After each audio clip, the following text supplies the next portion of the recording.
Hello everyone, I am Shefali. I welcome you all in your accountancy class. Students, from today onwards,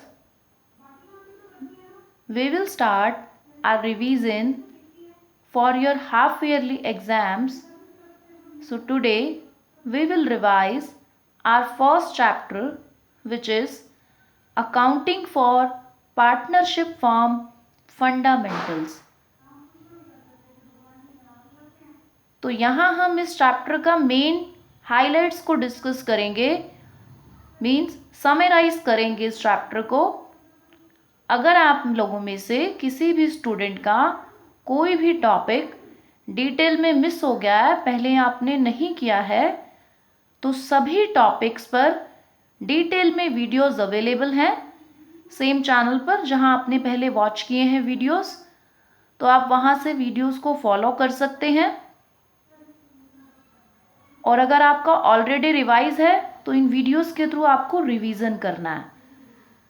so make sure कि आपने topics को detail में already study किया है, ताकि आप रिवीजन करें तो कुछ भी आपका छूटे नहीं कोई भी पॉइंट, और आपने प्रैक्टिकल क्वेश्चंस को अच्छे से प्रैक्टिस कर लेना है।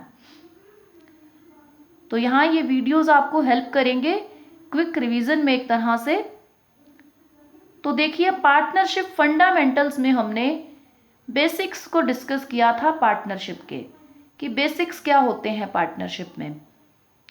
तो पहली बेसिक चीज़ जो आती है वो होती है कि पार्टनरशिप डीड।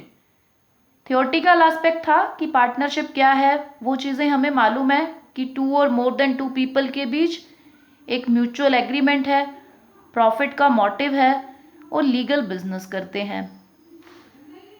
अब यहाँ बात आती है कि अब और अदर क्या इंपॉर्टेंट चीज़ें हैं इस चैप्टर में जो थियोरेटिकली भी इम्पॉर्टेंट है और प्रैक्टिकल एस्पेक्ट से भी हमारे लिए इम्पॉर्टेंट है। तो यहाँ अगर मैं सबसे पहली बात कहूँ तो वो है आपकी पार्टनरशिप डीड। पार्टनरशिप डीड के जो कंटेंट्स हैं वो प्रैक्टिकल क्वेश्चन की भी बात को क्लियर करते हैं और थियोरेटिकली भी वो इम्पॉर्टेंट हैं। तो पार्टनरशिप डीड एक डॉक्यूमेंट होता है पार्टनर्स के बीच में, जिसमें वो टर्म्स एंड कंडीशंस डिसाइड करते हैं अपनी पार्टनरशिप की। ओरल भी हो सकता है, रिटन भी हो सकता है। ये आर्टिकल्स ऑफ पार्टनरशिप भी कहा जाता है इसे। तो अब इसके एक बार हम कंटेंट्स को डिस्कस कर लेते हैं कि क्या क्या इंक्लूड करते हैं हम। फर्स्टली हम यहाँ इंक्लूड करते हैं name and address of firm and partners, और हमारे बिजनेस का क्या नेचर होगा जो बिजनेस हम करेंगे, पार्टनर्स कितना कैपिटल कंट्रीब्यूट करेंगे, क्या उनकी कैपिटल पर उन्हें कोई इंटरेस्ट दिया जाएगा, if yes then at which rate, किस रेट पर दिया जाएगा, क्या पार्टनर्स को ड्राइंग्स करने की परमिशन है, अगर यस तो क्या कोई इंटरेस्ट चार्ज करना है पार्टनर से उस पर,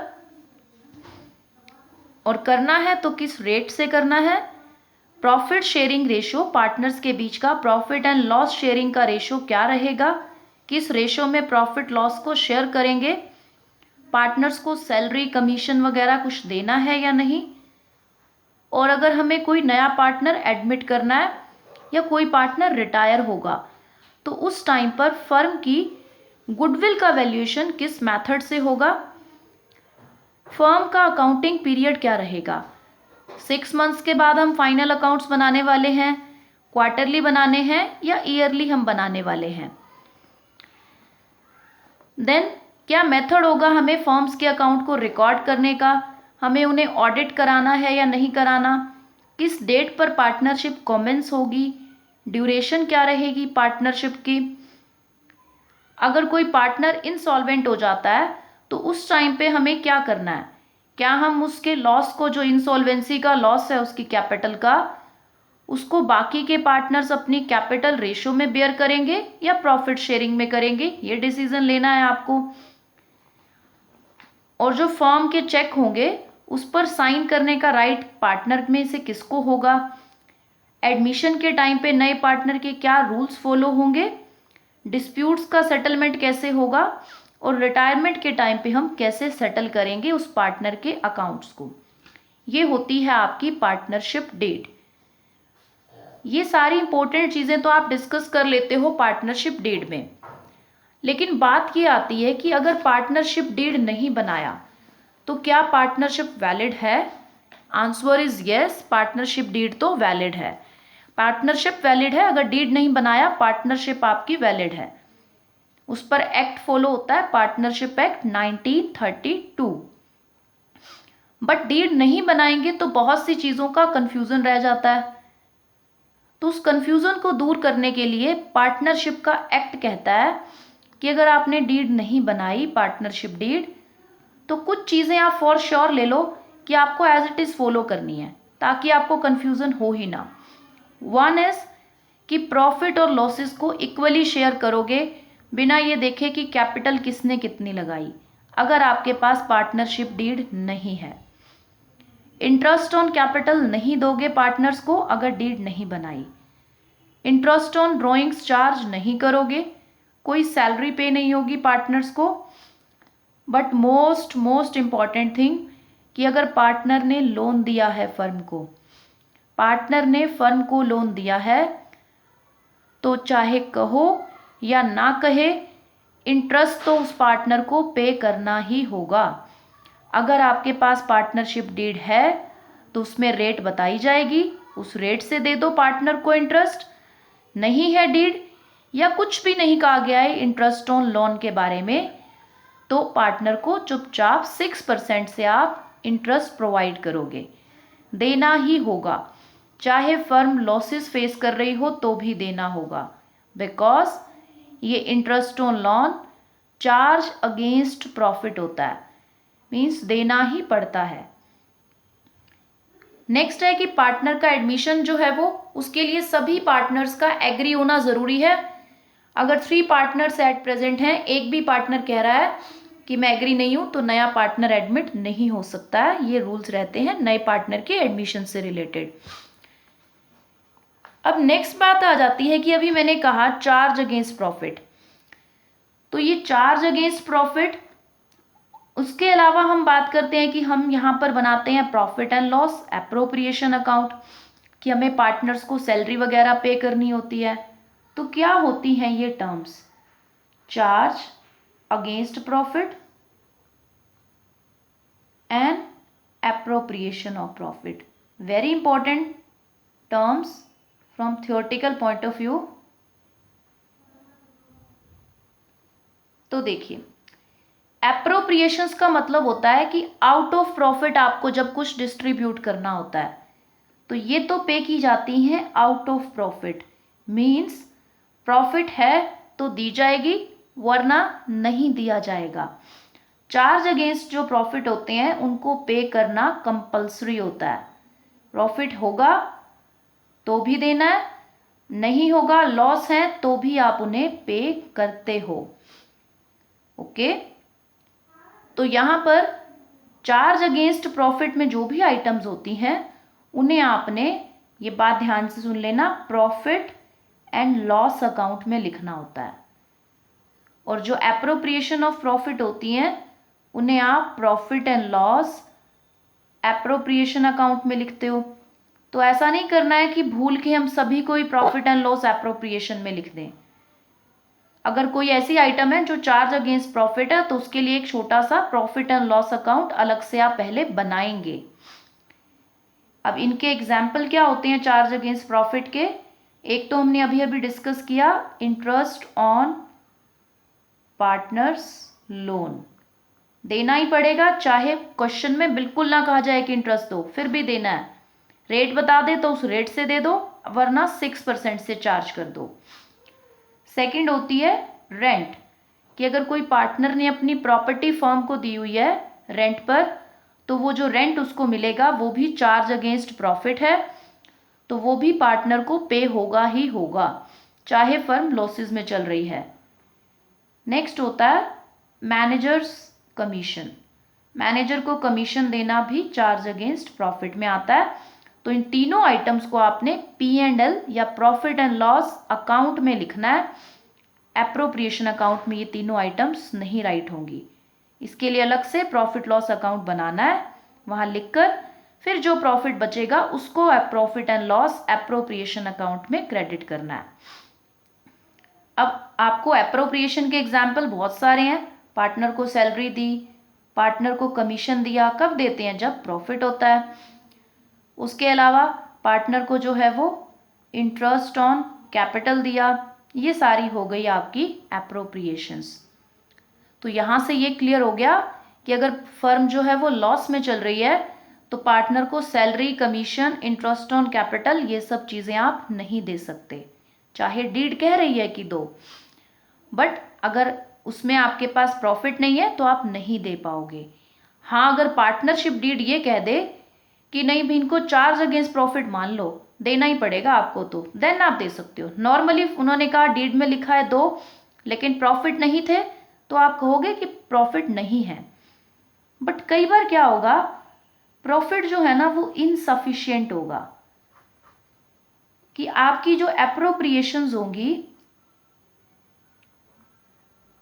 वो मोर देन प्रॉफिट होंगी, कि यानी ऐसा नहीं होगा कि बिल्कुल लॉस में है फर्म, प्रॉफिट होंगे लेकिन सफिशिएंट नहीं होंगे। देन हमें क्या ट्रीटमेंट देना है? उस टाइम पर आपने कहना है कि भाई चलो प्रॉफिट तो है मेरे पास बट सफिशिएंट नहीं है, तो आप क्या करोगे? उस टाइम पे अपने प्रॉफिट को आपने पार्टनर्स को कैसे दे सकते हो? जो एप्रोप्रिएशंस उनकी बन रही हैं, जितना उनका ड्यू है उसमें, उस रेशो में दे दोगे प्रॉफिट। यहाँ प्रॉफिट नहीं बांट रहे हो, देनी एप्रोप्रिएशंस ही हैं, बट पूरी नहीं दे सकते हो, तो चलो आपने ये सोचा कि जितनी उनकी बन रही है, 2 पार्टनर्स 3 पार्टनर्स की, उसके रेशो में प्रॉफिट को चाहे इनसफिशिएंट है बांट दो। फॉर एग्जाम्पल आपके पास जो प्रॉफिट है वो है 70,000 का। अब आपकी जो एप्रोप्रिएशंस बन रही हैं, यानी पार्टनर्स की तरफ जो कुछ एप्रोप्रिएशंस ड्यू हैं, ए का तो है वो इंटरेस्ट ऑन कैपिटल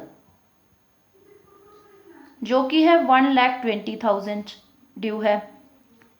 बी के केस में जो है वो सैलरी ड्यू है आपके पास, वो है आपकी 90,000 रुपीज़ सैलरी ड्यू है। अब टोटल मेरे पास 2,10,000 रुपीज़ मेरे को पे करने हैं पार्टनर्स को, प्रॉफिट है नहीं मेरे पास, तो हम क्या करेंगे? ए और बी की एप्रोप्रिएशंस का रेशो बना लेंगे, 1,20,000 रेशो 90,000, तो ये रेशो बन जाएगा आपका 4:3। तो इस रेशो में प्रॉफिट बांटना, ये सिर्फ तब करना है जब प्रॉफिट इनसफिशिएंट हो, एप्रोप्रिएशंस आपकी मोर देन प्रॉफिट हो। बाकी सब जगहों पर प्रॉफिट का जो नॉर्मल रेशो होता है, उस रेशो में प्रॉफिट डिस्ट्रीब्यूट होता है, रेशो ना हो तो इक्वली हो जाता है डिस्ट्रीब्यूट। ये पर्टिकुलरली केस फॉलो होगा जब appropriations are more than profit, profit कम पड़ जाए आपको और पार्टनर्स को देना ज़्यादा हो। तो अब आपने क्या करना है? 70,000 के प्रॉफिट को 4:3 में बांट दोगे। आप अपना profit and loss appropriation account बना सकते हो, उसमें आपने उतना ही डिस्ट्रीब्यूट करना है जितना आपके पास प्रॉफिट है। तो यहाँ आपके पास प्रॉफिट एंड लॉस अकाउंट से जो प्रॉफिट आपको मिला है वो 70,000 है। 2 is interest on as capital, तो दूसरा आपको है वो 2 बीस सैलरी। तो यहाँ पर आपको रेशो बना लेना है, आपके पास 70,000 का प्रॉफिट है, तो 70,000 के प्रॉफिट को 4/7, आपके पास 4:3 था, और 70,000 के प्रॉफिट को 3/7 में डिवाइड कर दो। तो यहाँ इस पार्टनर को मिल जाएंगे 40,000 और बी को मिल जाएंगे 30,000। तो इस तरह से आपका ये 70,000 का प्रॉफिट डिस्ट्रीब्यूट हो जाएगा। क्योंकि ये इनसफिशिएंट था तो पार्टनर्स को थोड़ा कम कम लेकर के ही अपना टाइम जो है वो यहाँ पर ये जो है चीज़ से एक्सेप्ट करना पड़ेगा कि ए को मिलने चाहिए थे 120 बट वो सेटिस्फाई हो जाएगा 40 में ही, बी को मिलने थे 90 वो सेटिस्फाई हो जाएगा 30 में ही। ये टॉपिक था एप्रोप्रिएशंस मोर देन प्रॉफिट का। देन अब बात आ जाती है इंटरेस्ट ऑन ड्रॉइंग्स की। तो इंटरेस्ट ऑन ड्रॉइंग निकालने के लिए आपके पास डिफरेंट मेथड्स अवेलेबल हैं। लेकिन यहाँ जो मोस्ट इम्पोर्टेंट थिंग आपको ध्यान में रखनी है इंटरेस्ट ऑन ड्राइंग के बारे में,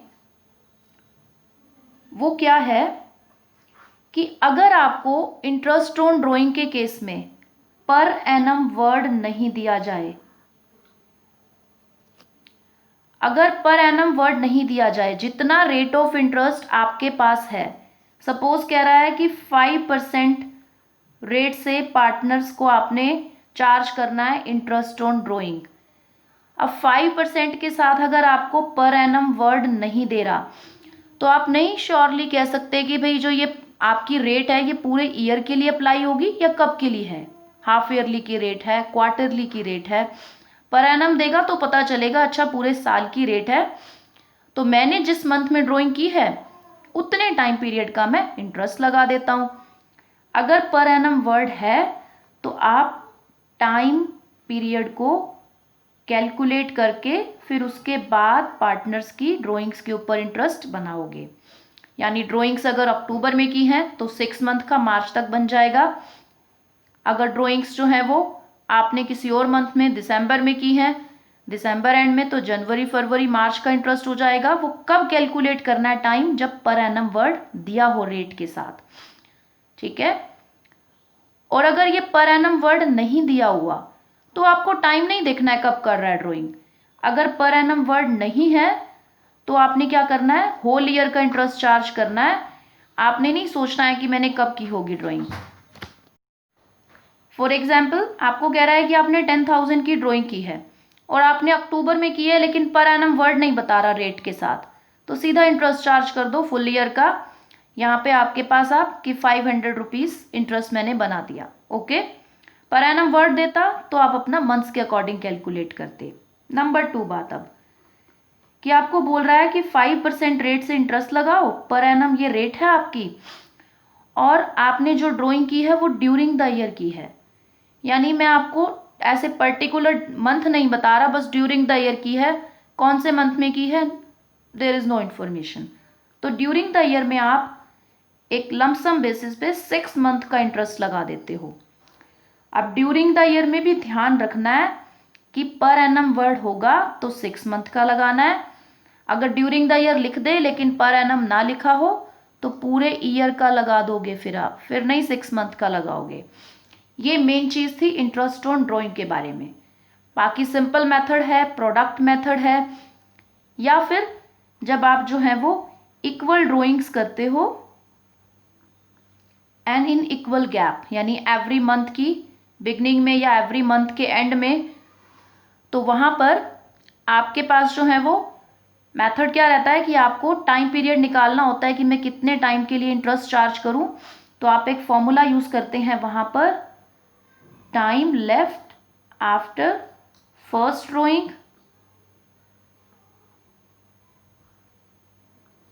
plus time left after last drawing divided by 2।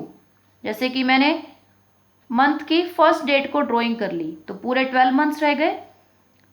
Last मैंने जो ड्राइंग की होगी वो लास्ट मंथ की फर्स्ट डेट को की होगी तो 1 मंथ रह गया, डिवाइडेड बाय 2, 13/2। तो यहाँ पर 6.5 मंथ्स का मैं इंटरेस्ट चार्ज करूँगी अगर मैं मंथ की बिगनिंग में कर रही हूँ और पूरे ईयर के लिए ड्राइंग्स कर रही हूँ। तो ये आपका एक फॉर्मूला रहता है ड्राइंग्स के बारे में। ये चीज़ें तो बहुत ईजी हैं, बट जो मेन हाईलाइट था ड्राइंग के बारे में वो ऊपर था, जो हम डिस्कस करा है हमने कि आपको किन चीज़ों का मेनली ध्यान रखना है इंटरेस्ट ऑन ड्राइंग कैलकुलेट करते हुए। अब कुछ चीज़ें आ जाती हैं कि आपको जब अकाउंट्स क्लोज हो जाए उसके बाद आपको बोले कि आपने जो है वो कुछ चीज़ें आप जो है वो ऑमिट कर गए, आपने इंटरेस्ट ऑन कैपिटल नहीं लगाया या इंटरेस्ट ऑन ड्राइंग नहीं चार्ज किया। तो उस केस में आपको क्या करना है कि आप एडजस्टमेंट एंट्री पास कर सकते हो। पिछले अकाउंट तो खोल नहीं सकते, लेकिन उसकी वजह से जो इफेक्ट पड़ा उसकी एडजस्टमेंट एंट्री हम पास कर सकते हैं। तो वो हमें देखना है कि उसके बारे में क्या इंपॉर्टेंट चीज़ें हैं। जब हम पास्ट एडजस्टमेंट की टेबल बनाते हैं तो वहाँ हमें क्या चीज़ों का ध्यान रखना है। देखो, 2 तरह से आपको पास्ट एडजस्टमेंट टेबल बोल सकते हैं बनाने को। नंबर 1 तो है कि आप कुछ चीज़ें ऑमिट कर गए, आपको उनका इफेक्ट दिखाना है, वो हम डिस्कस करते हैं। दूसरा हम यहाँ डिस्कस करेंगे कि आपने बाय चांस गलत रेशो में अगर प्रॉफिट बांटा हो तो हमें क्या चीज़ करनी होगी। तो इसके लिए एक न्यूमेरिकल डिस्कस हम कर लेते हैं। साथ ही में एक चीज़ का और ध्यान रखें कि अगर आपको कह रहा है कि आप इंटरेस्ट ऑन कैपिटल लगाना भूल गए, तो ये ध्यान रखना कि interest on capital opening capital पर लगता है। अगर उसने आपको कैपिटल एट द एंड बताई है तो आपको ओपनिंग कैपिटल निकालना होगा। उसके लिए आपको डिटेल सम में ही, स्टेटमेंट में ही मेंशन होंगी कि उसने ड्राइंग्स वगैरह की हैं तो वो वापस ऐड कर देना, प्रॉफिट ऐड है तो प्रॉफिट लेस कर देंगे, जिससे आप ओपनिंग कैपिटल पर आ जाओगे। तो ऐसा केस भी हो सकता है। ये भी एक इम्पॉर्टेंट बात थी कि अगर इंटरेस्ट ऑन कैपिटल आप ओमिट कर गए हो तो आपके पास ओपनिंग कैपिटल होनी चाहिए, ईयर की ओपनिंग कैपिटल होनी चाहिए कि ईयर की शुरुआत में कितनी थी आपके पास। चलिए अब एक सम डिस्कस कर लेते हैं पास्ट एडजस्टमेंट टेबल का। जहां ये नॉर्मल सम है जिसमें आपको जो है वो कुछ चीज़ें आप ओमिट की होंगी आपने। कह रहा है कि Mudit and Uday are partners in a firm sharing profit losses in 2:3। Capital उनकी 1 अप्रैल 2015 की, यानी ओपनिंग गिवन है 70 और 60,000। ड्राइंग्स जो है वो मुदित एंड उदय की 16,000 और 12,000 है। Both the amounts were withdrawn on 1 जनवरी को ड्राइंग की है, डेट बता रहा है आपको।